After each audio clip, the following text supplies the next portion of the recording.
That's why the Bible says in Isaiah 66 chapter, verse 1 to 3, which I quoted earlier also, God says in verse 3, this is the one I esteem. He who is humble and contrite in spirit and who trembles at my word. Lord, you have spoken. I will act. That's it. No questions. When God speaks, we just listen. Don't argue with God. Like I said, sometimes Christians think intimacy with God means fighting with God. Lord, why should I obey you, Lord? Why not this? Why not that? What about him? What about him? No. God has spoken, I will obey. He esteems people who tremble at his word. In Psalm 119, verse 161, the psalmist says, rulers persecute me without cause, but my heart trembles at your word. And trembling at God's word means humbling and saying, Lord, it's not me, Lord. Thank you, Lord, you have spoken, Lord. That's enough. You have spoken, that's enough. Which also means we don't question God. We don't argue with God. We don't grumble against God. If you look at Philippians chapter 2, 14 to 16, Paul writes, do everything without complaining or arguing, that he may become blameless and pure, children of God, without fault, in a crooked and depraved generation. As you shine like stars in the universe, as you hold out the word of life. Who is the word of life? Jesus. He lives in us. How come people don't see Christ in us? Because this word of life is not coming out. We're not holding out the word of life. Why? Because one small problem and we start grumbling. And God's word says, do everything without complaining or arguing. It may become blameless and pure, children of God, without fault in a crooked and depraved generation. As you shine. Well, everyone else is grumbling. You are not grumbling, you are praising God. Not questioning God, not arguing with God. And that process, God will reveal Christ in us to other people. So when God's word comes, humble yourself and accept it. Now, I spoke about humbling and faith in the context of prayer. What about humbling and faith in the context of the word of God? Humbling, yes, we listen to God's word. What about faith? When we hear the word of God, we must combine it with faith. Hebrews chapter 4 verse 2. The writer writes, we've also had the gospel preached to us just as they did. But the message they heard was of no value to them, because those who received it did not combine it with faith. What a very interesting verse, no? The writer is talking about Israelites who came from Egypt. So we have also had the gospel preached to us just as they did. Now what's the gospel? Good news. Good news for us is salvation from sin. Good news for the Egyptians, for the Israelites, salvation from Egypt. Delivered from Egypt, land of Canaan. Departed from Egypt, arrived in land of Canaan. That's the good news. No more bondage to Egypt, but freedom in the land of Canaan, land of milk and honey. That was the good news for them. And the writer says in the New Testament, we've also had the gospel preached to us just as they did, but the message they heard was of no value to them. Those who received it did not combine it with faith. Faith on the basis of God's word. So God spoke to Moses to tell them, I am setting you free. I am taking you to a land of milk and honey. And faith is being sure of what we hope for and certain of what we do not see. They never saw that land, milk and honey. But when they came along the way, they didn't have water, they didn't have meat, and they began to grumble.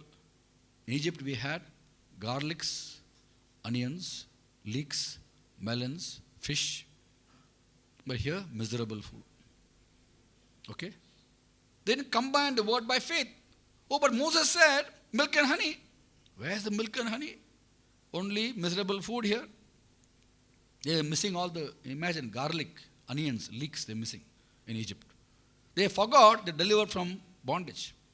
They didn't mind being slaves with garlics and melons and leeks rather than freedom in the land of Canaan, along with milk and honey.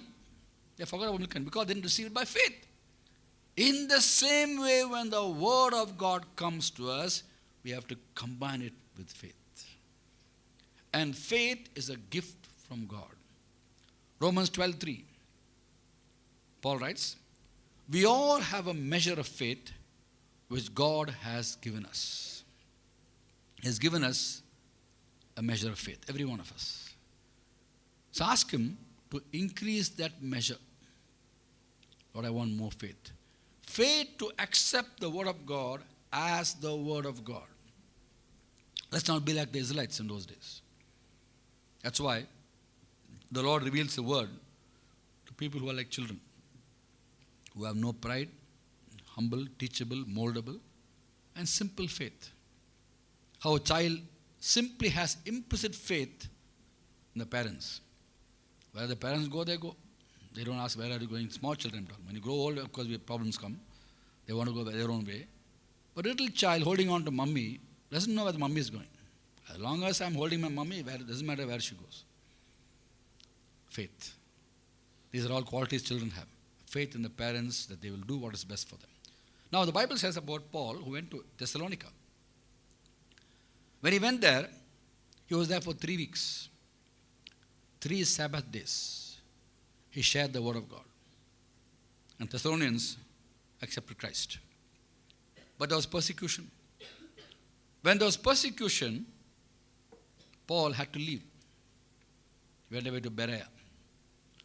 And being human, he wondered, will these people be strong in faith? Thessalonians. And he got good news. They are strong in faith. Then he writes to them in 1 Thessalonians chapter 2, verse 13. We thank God for you because when you received the word of God, which you heard from us, you accepted it not as the word of men, but it actually is the word of God, which works in you who believe. Say, thank God for you people, because when you heard the word of God from us, you accept it not as the word of men, but it actually is the word of God, which works in you who believe. And those days, remember, Paul never had, those people never had a Bible we have today to check whether the Bible is what Paul is saying was true or not. The Bereans did that, Old Testament scriptures. Thessalonians were basically people who were mostly Gentiles in that place called Thessalonica. And they just took it and they had the confirmation, I believe, in the heart. Because when you hear the word of God, the Holy Spirit will testify. Even when you are not a believer, Holy Spirit will speak to an unbeliever to bring that person to Christ. Before I became a Christian, I knew that Holy Spirit was working outside of me to point me to Christ. When I accepted Christ, He came into my heart. As I was saying, before a person turns to Christ, the Holy Spirit works with that person to bring that person to Christ. As it's written in the Bible, Jesus said to His disciples in John 15:26, when the Counselor comes, whom I will send you from the Father, the Spirit who goes out from the Father, He will testify about me. Verse 27. But you also must testify because you have been with me from the very beginning. So what Jesus is saying is, as you talk about me to people of other faiths, to others who are not in me, who don't believe in me, as you testify, He will testify. So before a person comes to believe in Christ, the Holy Spirit works with them to point them to Christ. When we become believers, He comes into us. And He lives in us. And therefore, we can understand the Word of God more clearly and specifically. And He wants us to listen to His voice and not reject His voice.